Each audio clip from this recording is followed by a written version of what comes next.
77 नए मामले बीते 24 घंटे में गुरुग्राम से सामने आए हैं। किस तरीके की तस्वीर गुरुग्राम से देखने को मिल रही है? क्या लोग जो हैं अब एहतियात बरतते हुए नजर आ रहे हैं?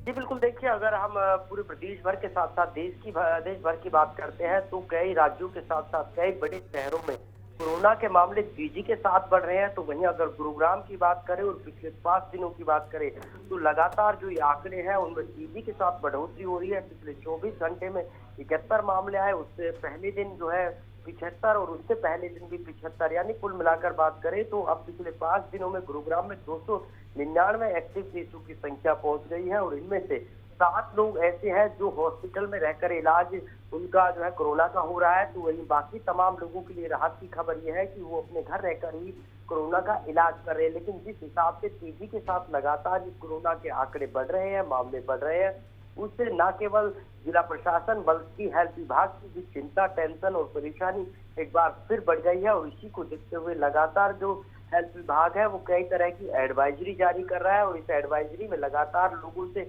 अपील की जा रही है कि वो लोग भीड़ भाड़ वाले इलाके में ना जाए और अगर जाना भी उन्हें पड़ रहा है तो मास्क और सैनिटाइजर का इस्तेमाल लगातार जो लोग हैं वो करते रहे। और इसके अलावा कई तरह की एडवाइजरी प्राइवेट हॉस्पिटल्स को भी जारी की है और साथ ही साथ 10 और 11 तारीख को जो है मेगा मॉक ड्रिल गुरुग्राम में की जाएगी और इस मॉक ड्रिल के जरिए तैयारी और प्लानिंग किस तरह की हेल्थ विभाग की है, क्योंकि हमने देखा था कि 2020 और 21 में जब पहली, दूसरी और तीसरी लहर आई थी तो किस कदर देश भर के साथ साथ गुरुग्राम के हालात बिगड़े थे और उन्हीं हालातों का जायजा लेने के लिए 10 और 11 तारीख को एक मॉक ड्रिल होगी और इस मॉक ड्रिल में तय ये किया जाएगा कि गुरुग्राम के कितने हॉस्पिटल्स में कितने बेड कोरोना के लिए रिजर्व है, क्या ऑक्सीजन की कमी इस बार तो नहीं देखने को मिलेगी और जिस तरह से इंजेक्शनों की कमी हमने देखा था कि किस तरह से हुई, उन तमाम तैयारियों को लेकर मॉक ड्रिल भी की जाएगी। लेकिन लगातार जिस तरीके से गुरुग्राम में कोरोना के मामले बढ़ रहे हैं उससे कहीं ना कहीं अब लोगों को भी सोचने और समझने की जरूरत है, साथ ही साथ लोगों को भी सावधानी बरतने की जरूरत है। जी बिल्कुल नीरज, देखिए लोगों को सावधानी बरतने की जरूरत है। और ये बताइए नीरज, देखिए गुरुग्राम में सबसे ज्यादा मामले सामने आए हैं, इन मरीजों में किस तरीके के लक्षण देखने को मिल रहे हैं और क्या जो ये मरीज हैं कोरोना के, ये सबसे ज्यादा ट्रेवल करते हैं? किस तरीके के मरीज हैं?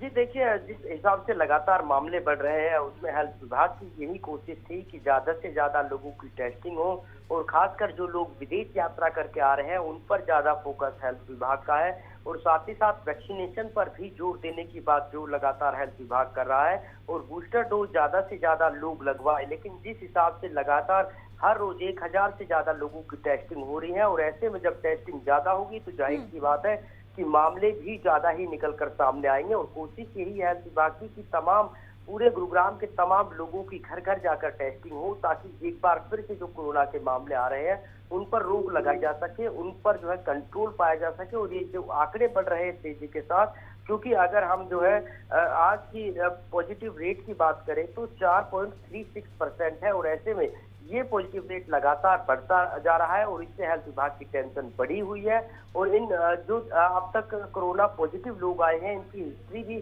खंगालने की कोशिश हेल्थ विभाग कर रहा है कि आखिरकार इनमें से ज्यादातर लोग वो है जो विदेश यात्रा करके आए हैं। साथ ही साथ कोशिश ये है कि जो लोग भीड़ भाड़ में जा रहे हैं उन लोगों की भी अलग से जो जांच है वो हेल्थ विभाग कर रहा है और इनकी जो हिस्ट्री है उसको भी खंगालने की कोशिश हेल्थ विभाग कर रहा है ताकि उन्हीं इस तरह के ज्यादा लोगों पर ध्यान दिया जाए, उन्हीं की ज्यादा से ज्यादा टेस्टिंग की जाए ताकि इस बढ़ते आंकड़े को रोका जा सके। बिल्कुल, बढ़ते आंकड़े को रोका जाए, ये सबसे बड़ी चुनौती फिलहाल स्वास्थ्य विभाग के लिए, प्रशासन के लिए भी। बहुत शुक्रिया नीरज तमाम जानकारी के लिए।